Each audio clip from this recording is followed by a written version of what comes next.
ప్రియమైన వాళ్ళారా, బాగున్నారా? మరొక వచనం ధ్యానించుకుందాం. లేవియాకాండం 3:1.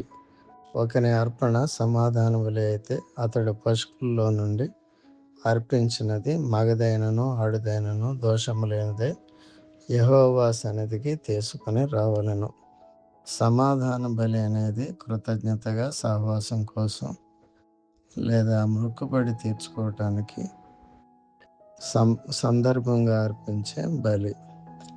దహన బలిలా పూర్తిగా దహించకుండా సమాధాన బలి కలిసి భోజనం చేసే బలి.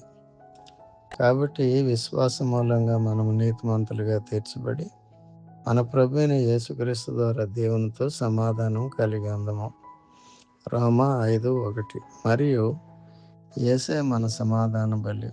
ఆయన తన శిలువ రక్తం ద్వారా సమాధానపరచెను. కొలస్సీ 1:20. ఇప్పుడు మనకు ప్రభు బల యొద్ద సహవాస భోజనము సమాధానపరచబడ్డామని జరుపుకునే భోజనముగా ఉన్నది.